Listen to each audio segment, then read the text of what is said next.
Hey y'all, what's going on? Hope everybody, I'm a little winded, just finished cleaning outside. I hope everybody has had a blessed week, a lot of breakthroughs, maybe some revelations, but this week is a positive week for you. Excuse me. Some of you may be wondering, wait, Gerald, what is going on with the Morgan Freeman look going on? First of all, I got it pushed down.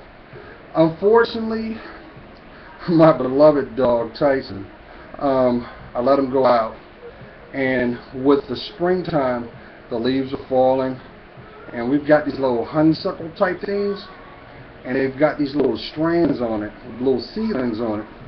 And I messed around and fell asleep on my couch, and he jumped on the couch and put it in my hair.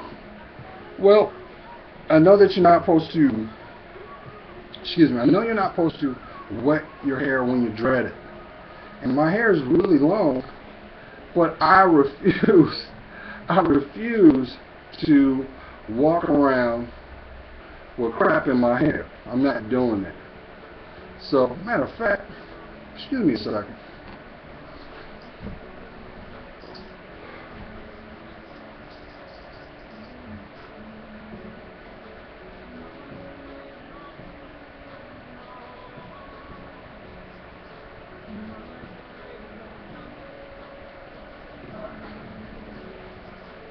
Alright.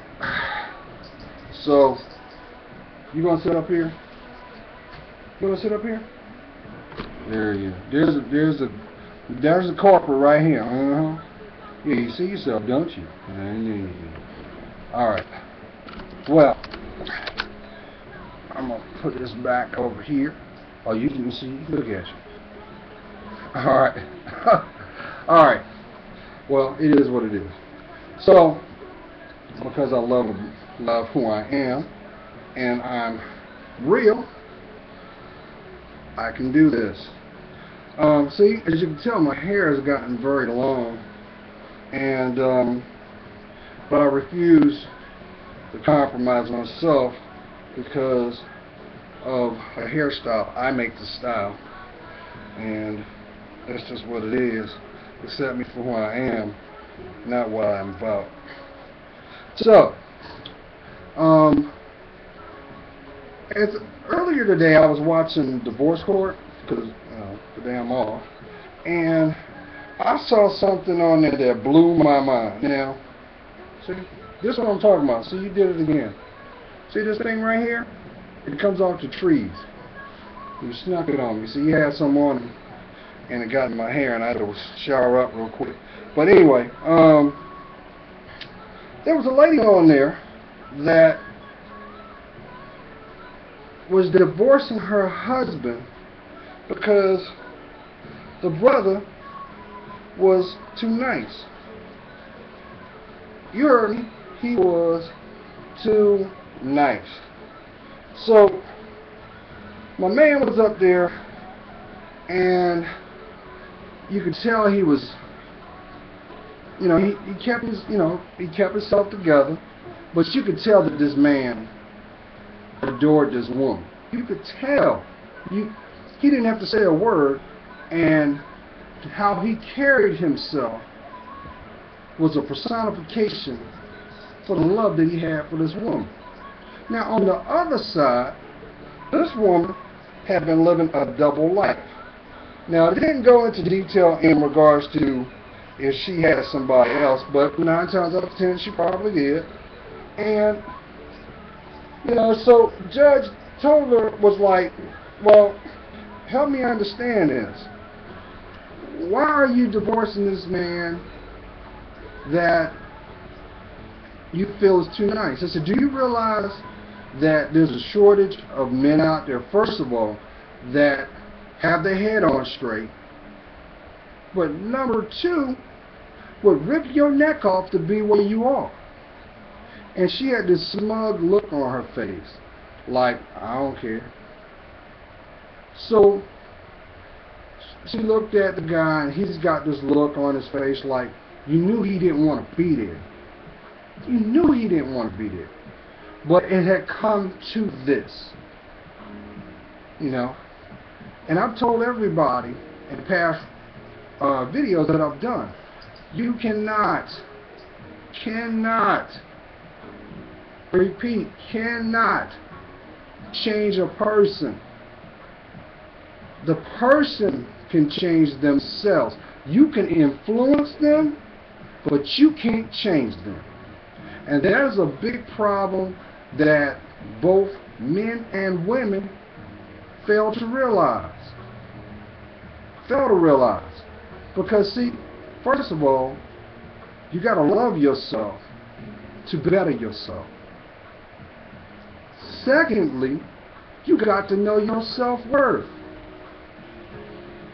So the judge was like, she kind of went there a little bit, but she was respectful for the lady. She would say, listen, so how many children do you have? And she was like, I have four daughters. And one was by her husband. And she said, well, what was, I mean, is he a good father, or, I mean, is he neglectful? So, oh no, he's a great dad. He, you know, he's there. He said, he made me gain 30 pounds. I said, what are you talking about? Well, he cooks for me without me asking. I don't want for nothing. And so she looked at, I mean, just told her, damn near, I'm going to say it, damn near jumped out of her table. And she was like, wait a minute, you got a man that adores you. You got a man that does things for you without you having to ask him. He is responsible, and he sees your worth. Why do you want to walk away from that? What was it that happened in your life to make you feel that you are undeserving to be loved? And the lady had this smug look on her face because she couldn't answer it, because she knew the truth. See, the reason why she was where she was at is she bought into other people defining her life. She, like so many people, like, I hate to tell you, you have some, and excuse me, but I gotta put it out there.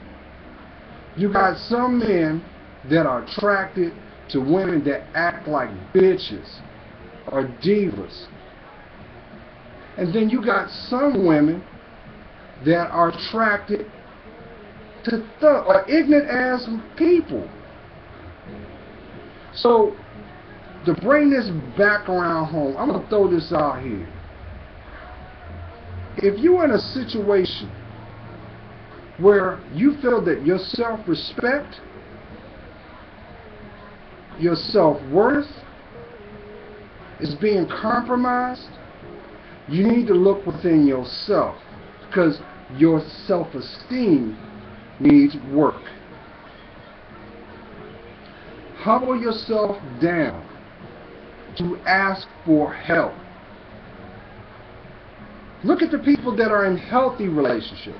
I'm not talking about the people that are financially are secure, because being financially secure and being in a happy relationship are two different paradigms.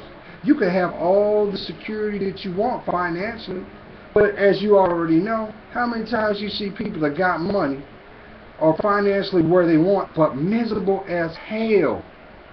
Miserable. Why?